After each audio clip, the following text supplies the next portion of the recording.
शरद पवारांना दैवत मानणारे मात्र आज मितीला अजित पवार गटामध्ये असलेले माजी आमदार विलास लांडे आपल्या सोबत आहेत। सर, काय सांगाल? काल अमित शहानी जी आहे ती शरद पवारांवर जहिरी अशी टीका केली, नक्की काय वाटतं या टीकेकडे पाहून?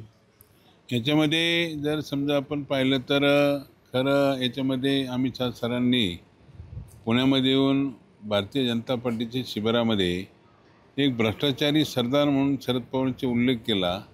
तर त्या बाबतीमध्ये आमच्यासारख्या कार्यकर्त्यांना सुद्धा असं वाटतं की ह्या पद्धतीनं बोलणं योग्य नाही। कारण या जिल्ह्याचे सुपुत्र आणि या देशाचं नेतृत्व करणारे शरद पवार साहेब गेली 60 वर्ष या राजकीय जीवनामध्ये काम करत असताना आजपर्यंत कोणत्याही त्या ठिकाणी कसलाही कलंक नसणारा शरद पवार।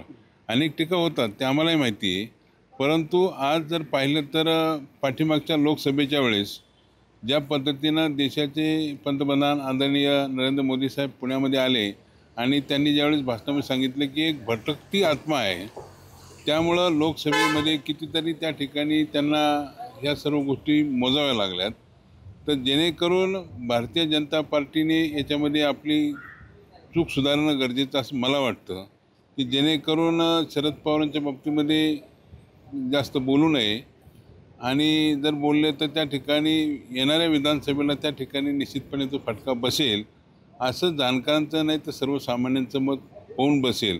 त्याकरता ती सुधारणा होणं गरजेचं आहे असं मला या ठिकाणी वाटतं। आपण पाहिलं तर तुम्ही पत्र देखील भाजपच्या वरिष्ठ नेत्यांनी लिहिलं, नक्की काय त्या पत्रामध्ये? नाही, त्या पत्रामध्ये असं लिहिलं आहे की मला व्यक्तिदोष नाही, परंतु ज्या पद्धतीनं शरद पवार साहेबांना एक मी देवघरामध्ये देवासमान पूजा करणारा एक मी माझे वडील आणि त्यानंतर मी सुद्धा त्या ठिकाणी पाहतो आणि ह्या सर्व गोष्टी पाहत असताना त्यांच्या बाबतीमध्ये असं वक्तव्य करणं योग्य नाही। कारण आज 84 वर्षाचे असणारे शरद पवार आणि त्या बाबतीमध्ये असं बोलू नये म्हणून मी ते एक पत्र त्या ठिकाणी भारतीय जनता पार्टीला त्या ठिकाणी लिहिणार आहे।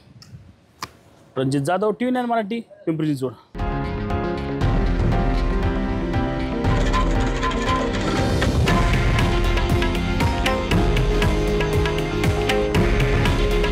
हे आहे देशातील नंबर 1 न्यूज नेटवर्क आणि आपण पाहत आहात TV9 मराठी।